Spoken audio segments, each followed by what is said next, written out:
Good morning, everyone, and thank you for coming to the Voces Spring Conference. I almost said concert. Conference this year. This morning, we have Bryan Kandel here to present. He is a high school Spanish teacher in Ohio, coming to us from a hotel room this morning. He's done a lot of professional development for us at Voces and in other conferences.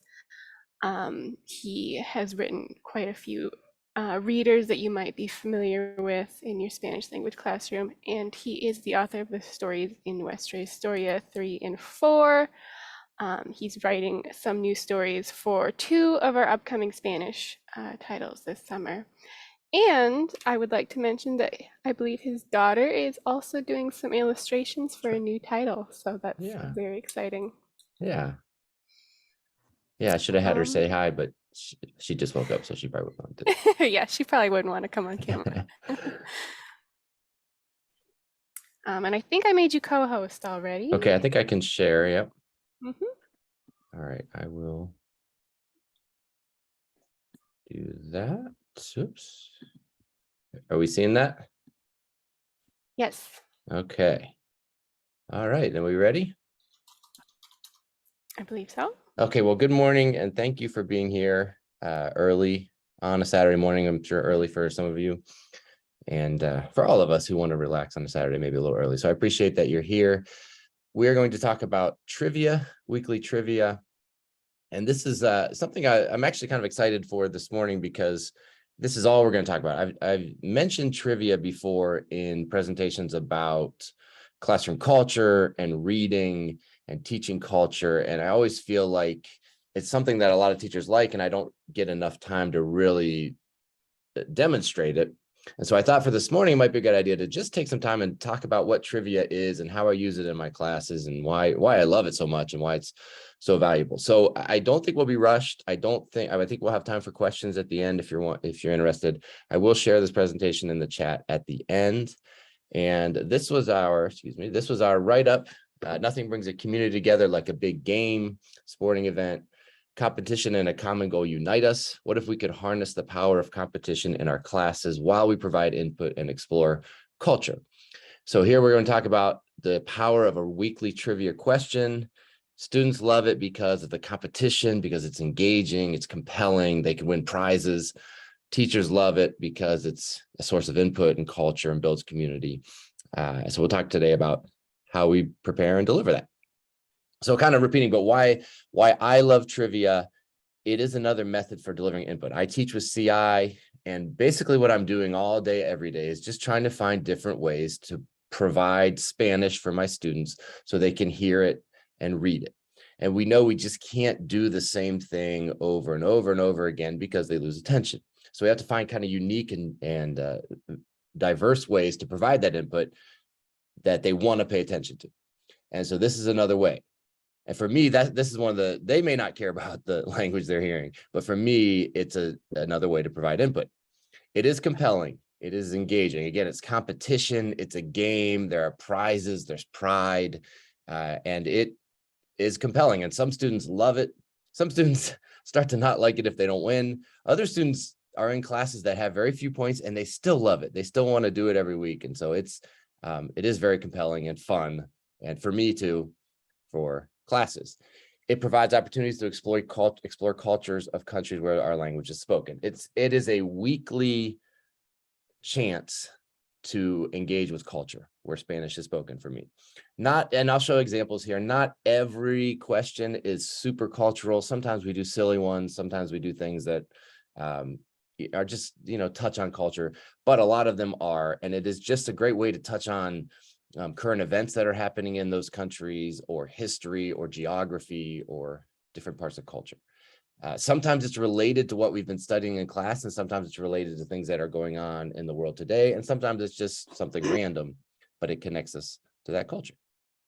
It creates community within each class. This is one of the things that I've loved, is that classes come together because it's competition, it's a game, but they're not competing against each other in the class, they're competing against the other classes. And as the year goes, as we do it throughout the year, they start to really build this identity as a group competing against other groups, and they build this community and they support each other. And sometimes they get a little upset with each other, but again, as the year goes, that becomes community, and they are really working together for these goals. And then number 5, it helps establish routines. Teaching CI tends to be a little open-ended. There's a lot of discussion. There's a lot of student choice guiding the direction for things we do. And so it's good wherever possible to establish routines. It really helps manage your classroom. And so I do, we start every day with talking about how we're doing and talking about the weather. I tell a joke every day. And then trivia that we do one day with the question, next day with the answer, helps establish that routine and really helps with classroom management, because it sets the stage for everything else that's going to come after. So here's how trivia started. Years ago, probably like 15 years ago, I had a class, and there was a boy in the class that played basketball, and there was a girl in the class that played basketball.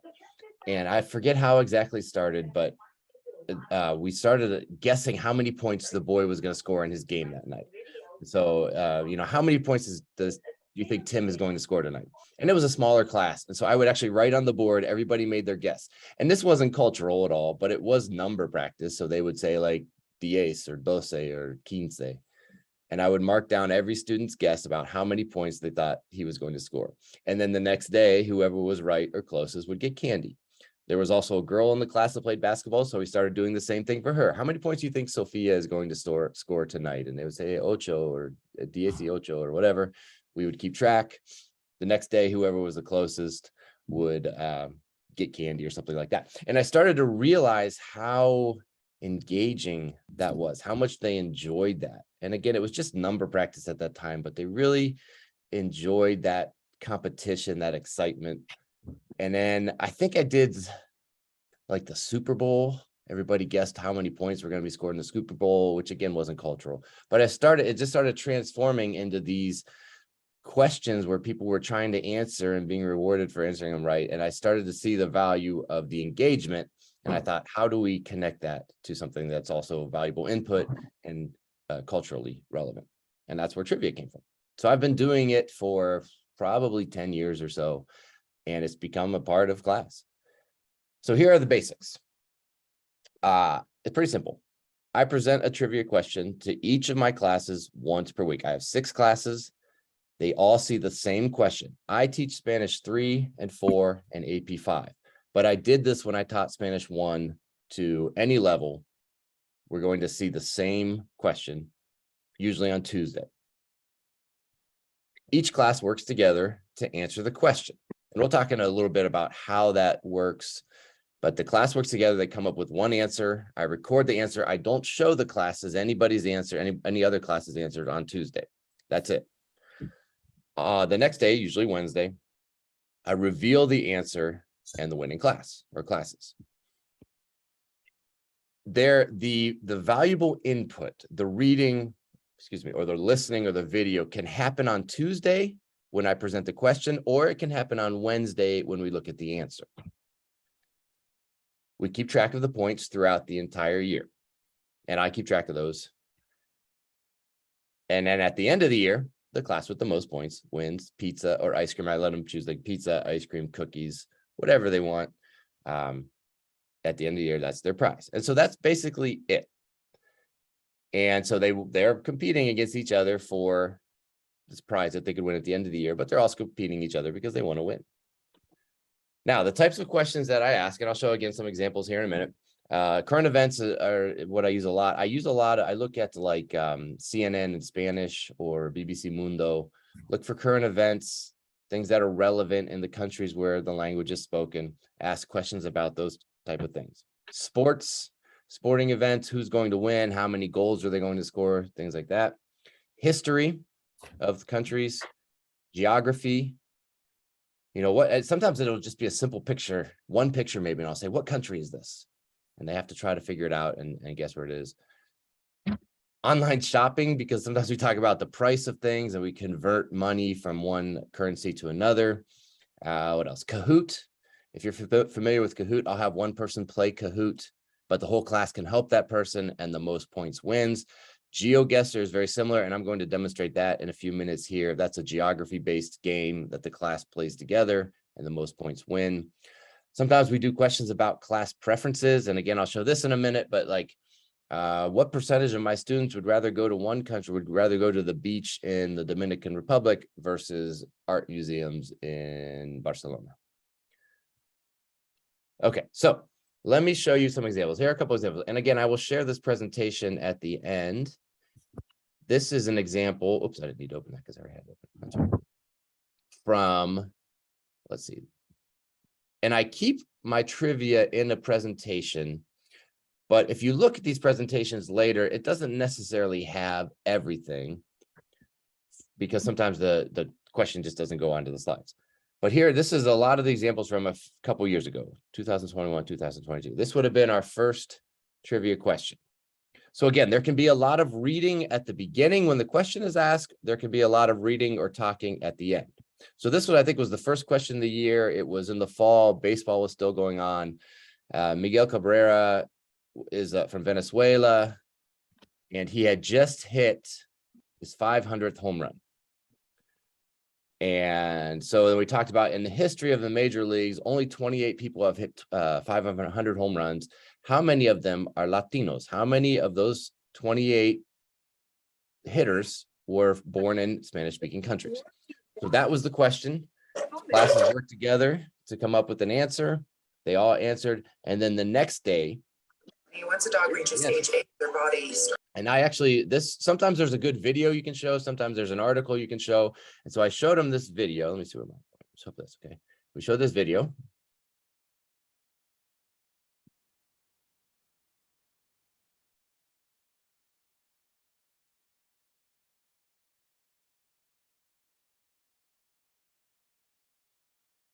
So, and I don't know if that volume came through, but that's okay. In the video, he said, el primer venezolano, el séptimo latino, the seventh Latino to hit 500 home runs in the history of Major League Baseball. So then we talk about who the other 6 were. And so 7 is the answer. Whatever class was the closest to 7 gets a point for that trivia. So that's week number 1. And we do that every week. Another example, this is kind of a silly one. This had a lot more to do with converting money, but Mercado Libre is a website that it's like eBay, but used in a lot of Spanish-speaking countries. And we talked about this turtle and how much would this turtle cost? And we looked at the description of the turtle, and we talked about, I'm selling this turtle because it's lacking space and resources. And they guessed how much they think a turtle would cost. And then we talked about the conversion rate, and we saw that the price here was 800 pesos. Yeah, 800 pesos. And whoever class was closest to that won a point. This was actually a couple years ago, as COVID, Cuba was being reopened after COVID. We talked about the economic struggles with COVID and tourism in Cuba, and how they were reopening a lot of things. And the question of that day was, what percentage of Cuban people has been vaccinated? And so they answered. We looked at an article that showed the answer. We looked at some math, and the closest class won a point there. This is GeoGuessr. I'll show you in a minute how GeoGuessr works. We talk about soccer. So this is one that we do a lot, where we talk about what's going to happen later on in a sporting event. But we also talk a little bit about how important the sport is, how passion for football or soccer is so important in a lot of countries. We have this club in Madrid that was going to play a game that day. And we look at the stats in Spanish. And then we ask the questions, how many goals are they going to score? Every class guesses, and then we look at the answer the next day. Here was one about inflation in Venezuela. How much did a Big Mac cost? We talked about, again, conversions. Let me skip down a couple others. We talked about, this was a question about in which state the population of Hispanic people had grown the most in 10 years. And we looked at all that information. Here's one that we do sometimes. This one was a pretty easy one, but it was simply, what country is this? So this would have been the first day. This would have been Tuesday. I put up this picture, say, what country is this? And sometimes I'll just do that. And sometimes I'll put information in. So it's the second highest producer of coffee. There's a lot of butterflies. They produce emeralds. Talked about Gabriel Garcia Marquez. A lot of famous musicians, including Shakira, which gave it away for most classes. There was a flag in the background. This was probably the second day when we looked at the answer, and we said, well, that's Colombia. And so any class that said Colombia got a point. If no class that said Colombia, whoever said the country that was closest would get a point there.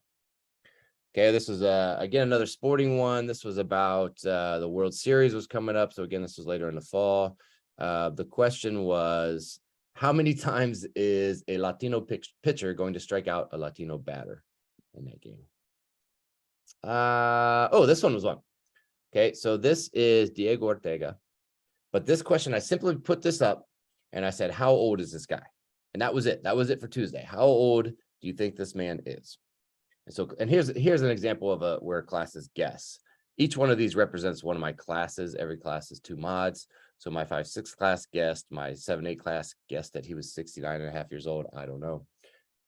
And then the next day, we talk about how old he is, and we talk about who he is and why he's important. He won elections in Nicaragua. This is right after the election. He was 75 years old. Another one. Again, talking about soccer. These were qualifying for the World Cup. This was again a couple years ago or last year. Talked about all these games and which team you thought was going to win. Then we looked at all the results in every class, how many they got right on guessing.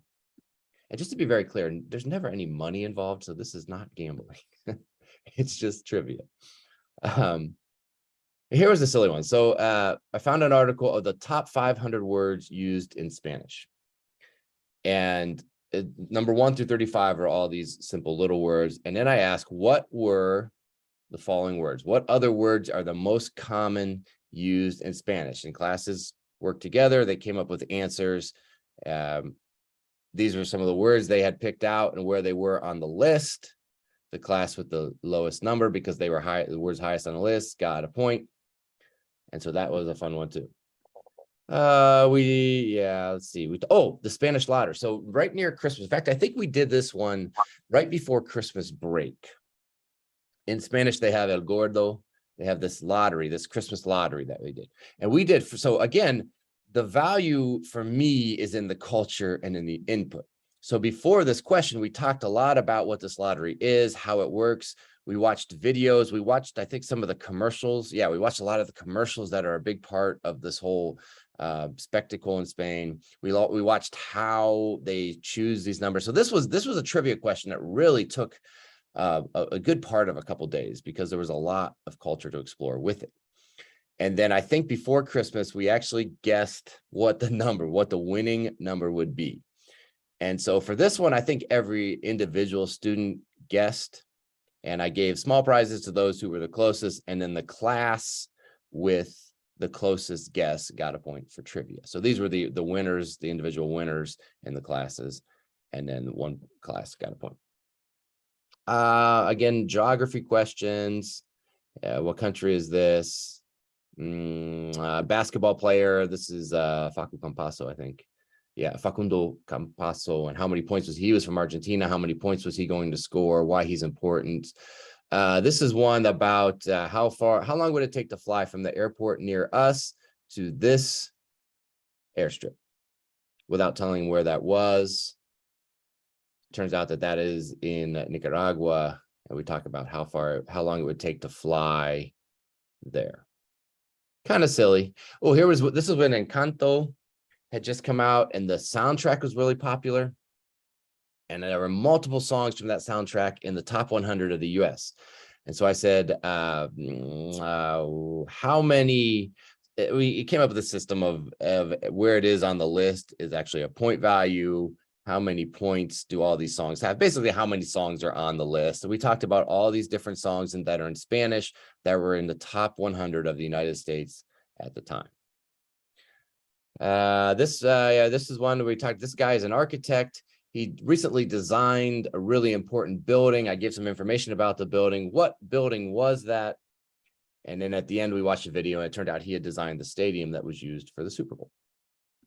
Here's one about active military. We talked about how many active military all these countries have, and we asked how many active military does this country have? Well, if you know that flag, you know that's Costa Rica, and they actually don't have any. They have 0 active military in their country. So we talked about that and the importance of that. So that's an example. Again, you'll have access to that when I share this presentation. This is actually ours from this year that we're working on this year. This would have been our first question from the beginning of the year. Again, it had to do with baseball. And it was because there was this team from Nicaragua that was playing in the Little League World Series. We talked to this one was if it's noon in Ohio, what time is it in all these countries? And so they came up with the answers for what they thought. We talked about time zones and what time it was in each one of those countries. And every class answered. They got so many right.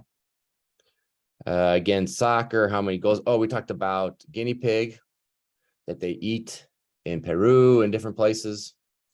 And how much people sell them to be raised. So how much does one cost? We talked again, looked at different pictures, looked at descriptions. How much does one cost? Talked about where we found this, what they cost in that currency, which are soles in Colombia or Peru, sorry, and what that really came to for a guinea pig. GeoGuessr again, we'll look at here in a second. Soccer, we talked a lot about soccer because of the World Cup this year. Talked about selecciones, national teams, and the different games they had. Who's going to win? There's another one about airports. Kahoot, we did a Kahoot about Day of the Dead with a lot of questions about Day of the Dead. We did this one where we said this guy died in 2016. What killed him? Turns out it was a bull. Most classes were able to figure that out. That may not be a good one if you have younger kids. More basketball. It's always, look for basketball players, baseball players, athletes, soccer players who come from the countries where you teach. Oh, here was one. We watched this video. Well, first the question was, in what city did this protest occur? And so we watched this video about where these protests were happening in Peru.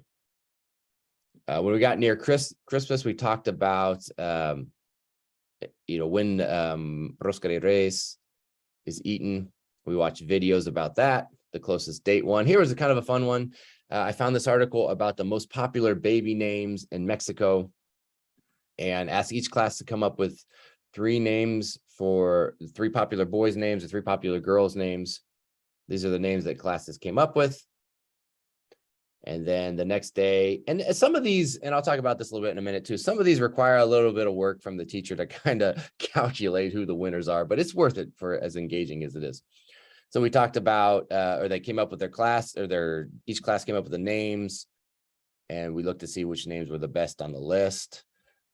Another basketball on Ricky Rubio actually plays for the Cleveland Cavaliers, which is near us here. Here's one. This was kind of fun. So I showed students 2 options to travel. One was Peru, and we watched this video about Peru and tourism in Peru. One was Puerto Rico, same thing. We watched a video about tourism in Puerto Rico. And I asked students, every student answered this question. Where would you rather go? If we are going on a trip, would you rather go to Peru or would you rather go to Puerto Rico? And then the trivia question was, what percentage of my students would prefer Peru and what percentage would prefer Puerto Rico? This is a silly one. We looked at Chat GPT, which is artificial intelligence. And if I were to ask it to write a speech, what are the most common Spanish words it would use in that speech? And President's Day was not long ago. We talked about how presidents, are important in the United States. And I actually projected this, and I had a printout piece of paper at that time. And I said, all right, match up. Who is the president of Mexico, Peru, Guatemala, Costa Rica, and so on, so on, so on, so on. And I projected this. And a lot of them knew that Boluarte had recently become president of Peru, and they recognized AMLO from Mexico. And they were able to put together quite a few, and then other ones they had to guess. But they matched the president to the country. This is the one we just did this week about tennis. It got a little confusing because a lot of students don't know a lot of the rules of tennis, but we learned. And these two Spanish-speaking fellows were going to play. Nicolas is from Chile. Diego is from Argentina. They were going to play a game, and I asked how many games each person was going to win. And then again, the next day, the value is we can look at articles in Spanish about who won. We can watch videos of highlights of the game and decide who won. So right now in my classes, and these are my classes for this year, and you can see the points. These are my AP classes. These are my Spanish 4 classes. These are my Spanish 3 classes. So this is actually Spanish 4 class is winning right now, but we're pretty close. This class is struggling a little bit, but this class is one of those groups that still loves doing trivia every week. It's still compelling. It's still fun. They're still trying to earn points. And they understand that they're a level 3 class, and they'll get better as they go up through the years. Okay, let me jump back here. Okay, let me show you this then. Actually, the one other form of trivia that we do, I mentioned Kahoot is fun. GeoGuessr is also a fun way to do Kahoot that a lot of students really like. GeoGuessr, if you've not used it before, let's see, I think I have mine open here, is basically an online game that utilizes Google Earth, and it will take, when you play the game, it puts you in a place and you have to guess where you are. You can walk around, you can look around, and you can guess where you are. So I create a map, and it has 5 places on it. And every class sees that same map, and they have to guess where they are, and you get points based on how close you guess to where you really are. And as you can see, I have lots of these maps I've created over the last few years for my students to play. And I always pick 5 Spanish-speaking places, and a lot of times I'll give them a theme. Like this one, you can see this. I said, these are some of the tallest buildings in Latin America. Or maybe I'll say, these are all the second biggest cities in all these places. Or these are the capitals. Or these are places with San in the name, like San Antonio, San Rafael, San Diego. Let me show you. This is the one we did. Let's see. This actually, there's more here. Yeah, I've done a lot of these. This is the most recent one we did. Let me show you how this works. So when we play this, I set it up 3 minutes per round. And one student is the volunteer, and he actually sits at my computer and he plays. And on the screen in the front of the room, we project this. And so the entire class helps. They can help the student. And we can see, okay, so it starts, you have 5 different places, and it puts you here in a map, and you can move around, and you can walk, and you can zoom in, and students learn that they can read signs, they can read street signs. They walk all around, they zoom in on things. And then they have this map here, and they try to guess where they are. So let's say I'm going to guess here. They have 3 minutes to do it. They work together, they try to figure it out. They guess, and then based on how far away they are, they get so many points. They play the next round. All right, where are we? We try to look for things that give us clues about where we are. We look for words. We look for websites. They love to look for websites. Like, does it say .mx? Does it say .co? And so on. They look around and they guess where they are. This one was actually really fun because, see, I don't have a scroller on here, do I? These places that I picked, oh, let's see. Oh, going the wrong way. If we actually zoom in to the actual place, for this one I picked, because it was near Valentine's Day, I picked places that all ended up on a street that was called 14 de Febrero, 14th of February, which they didn't figure out as they were doing, but it was still kind of fun to look at the end, that every one of these places was on a street called Calle 14 de Febrero. And we talked a little bit about how streets are often named after dates in Spanish-speaking countries. So here's another one. We walk around. I've done it before where we do all like soccer stadiums or Capitol buildings or different places. Students guess, they get points. Some of them get pretty good at figuring out how to do this. Some kids actually practice GeoGuessr at home, so they know what to look for. Here, I'm pretty sure this one was in Spain. They spend a lot more time and get a lot closer on getting these right. And then at the end, let's do one more here. Let's take a guess. At the end, you get results, and the class with the most points wins trivia for that day. A lot of students really like this GeoGuessr. I've actually used GeoGuessr for individually for students to do just as an activity in class at times too, and it's a lot of fun. In order to create maps, you do need an account. I have an account. It's like $2 or $3 a month that I create the maps. And I like being able to create the maps because one, I can control where it is that we're going for that game. And two, I can make sure it's the same for every class. Because I think if you play maps that are already created, it sends you to random places and it wouldn't be the same for every class. And then it wouldn't be fair. And if it's not fair, then I'm definitely going to hear about it from my students. So that's GeoGuessr. That's one we do every once in a while. The thing about GeoGuessr, as you can probably see or imagine, if we're doing 3 minutes per round, plus an introduction, I mean, that's a good 15 minutes, 15 to 20 minutes of class that we're going to spend. So I don't do that one every week. And when it is one, it has to be one in my plans where I can afford 15 minutes or so. And it's worth it if that fits into the week in every class, because it's geography, it's culture. We use a lot of Spanish as we talk about things. So that is GeoGuessr. It's been a great part of trivia. Okay, let me just a few keys to being successful trivia here, and then we may have some time for some questions. Use the target language. So because this is engaging and fun and a game and you're competing, there's this temptation to explain things in English. And you just got to be careful. Just remember that one of the values of trivia is the input. So make sure we're reading and speaking in the target language. Now, as far as the students, that depends on your class. My AP students are never allowed to speak English. So as we do trivia every week, they're talking, they're working together in Spanish. If you're teaching lower level classes, you should be teaching your target language. But if students are going to work together and you want to allow them to talk in English, that's fine. But when they offer the answer, they have to do it in the target language. Whatever your system is you want to use, that's fine. Just make sure that you are providing all the input in your target language. Because again, it just gets tempting to go to English.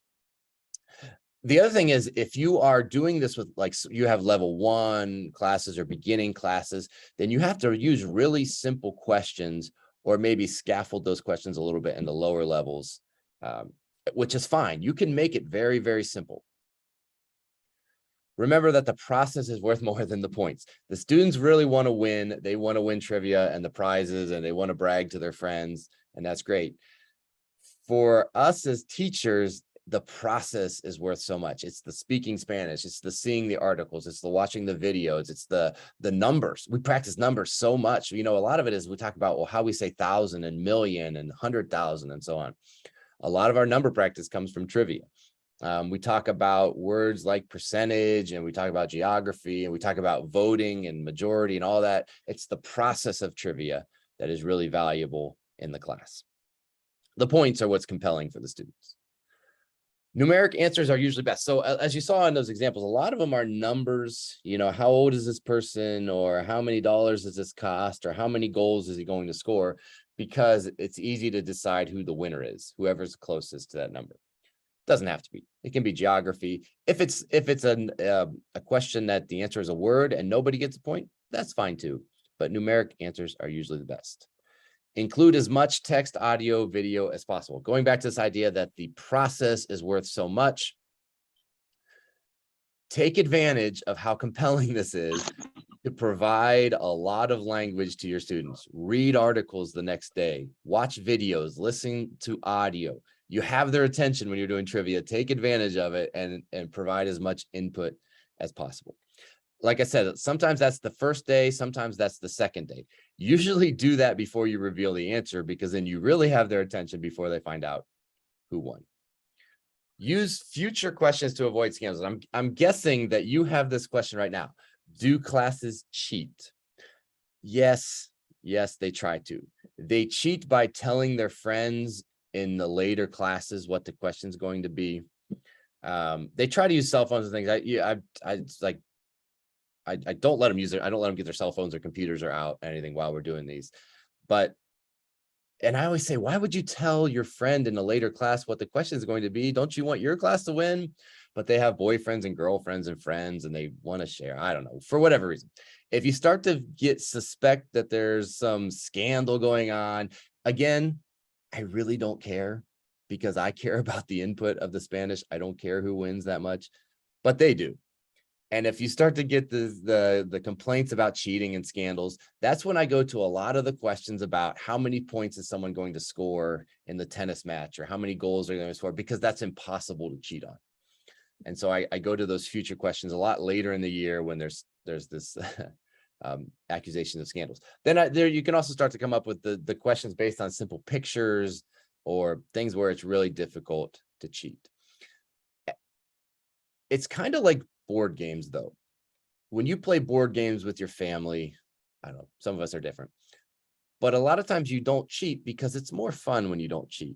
And the more and more we get into trivia, and as students get older and more mature, a lot of them don't, because it's just, I mean, what's the point of cheating on something that's just a silly Spanish game?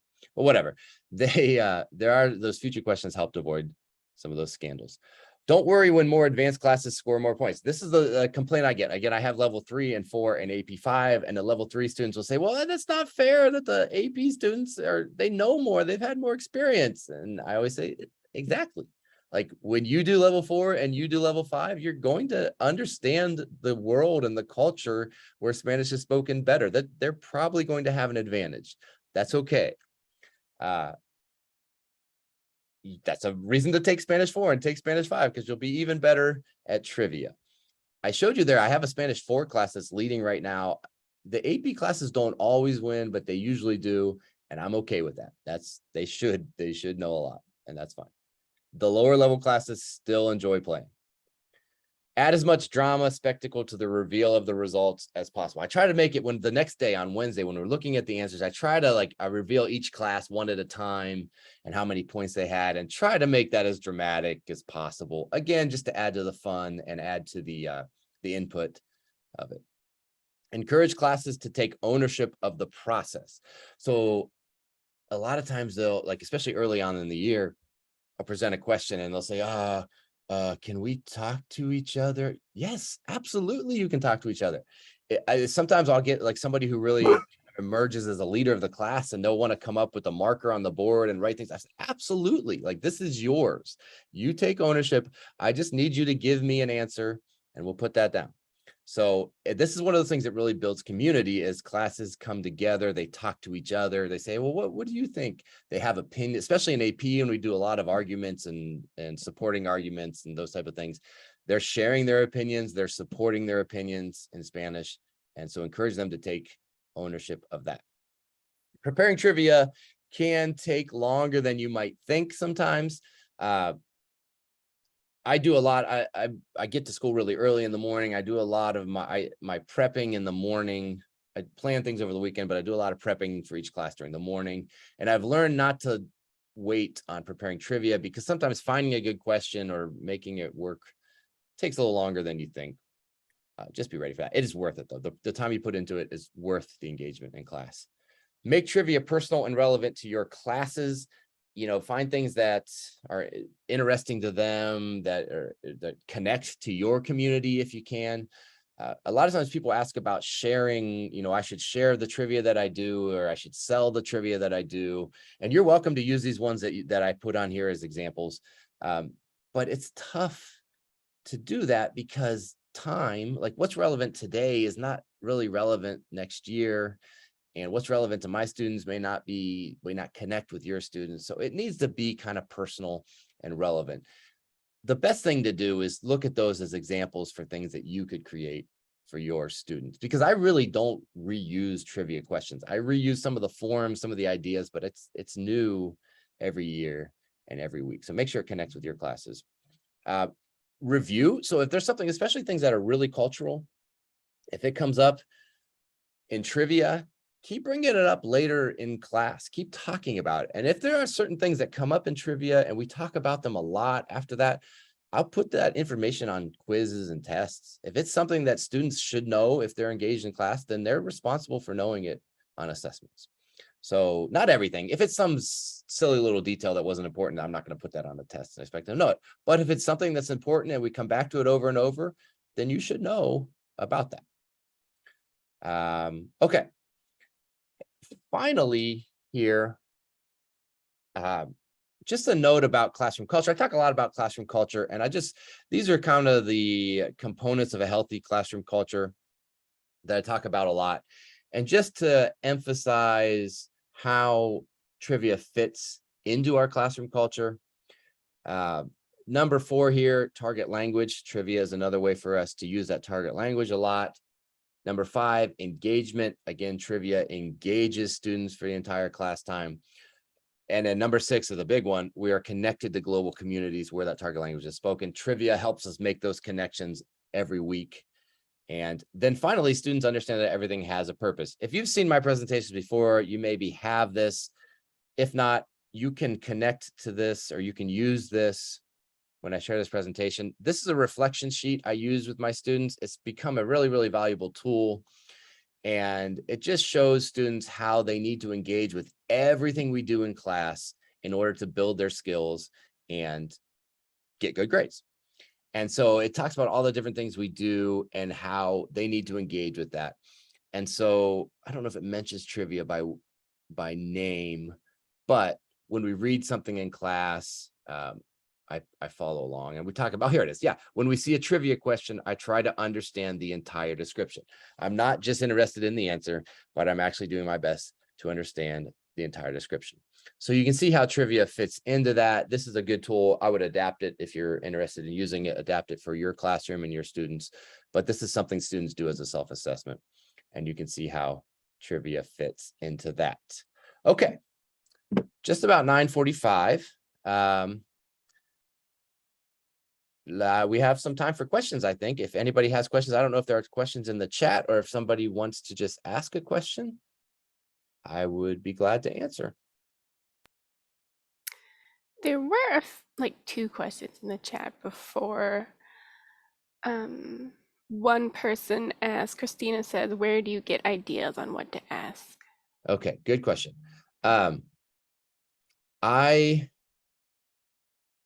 News websites like CNN in Spanish, BBC Mundo, or whatever language you teach, looking at different news events going on is a big one. And then, yeah, some of the other things I mentioned, sports, the price of things online are good places to find things too.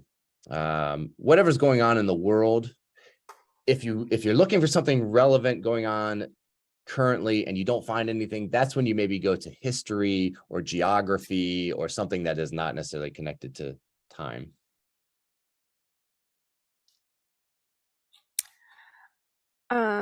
And Layla asked how you like tally, Yeah. like how do you keep score? I saw that you kept track of it sometimes in the slides, but Yes. So let me actually talk about 2 things there.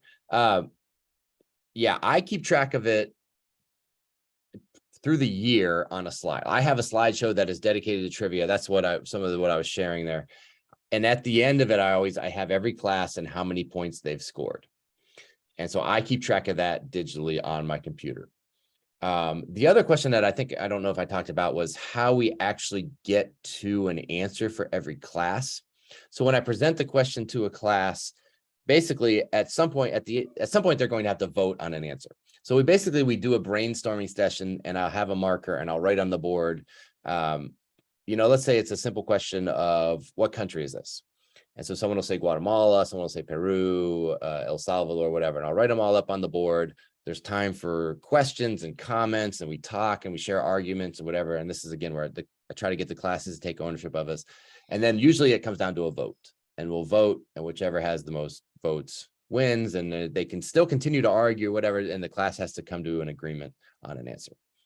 Then next day the points, and then yes, I keep track of the points on a slideshow.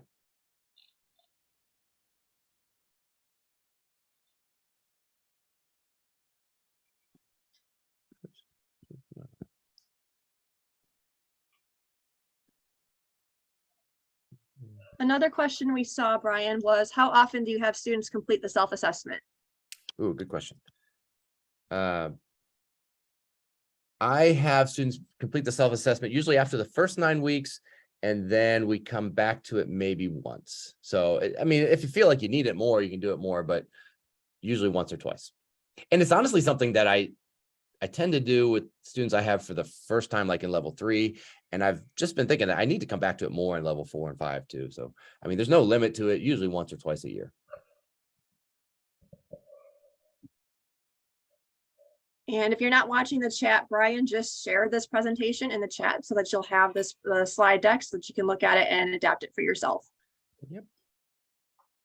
And if you have questions, that last slide had a website where you can contact me or email me. I'd be glad to help if you have questions about trivia or anything.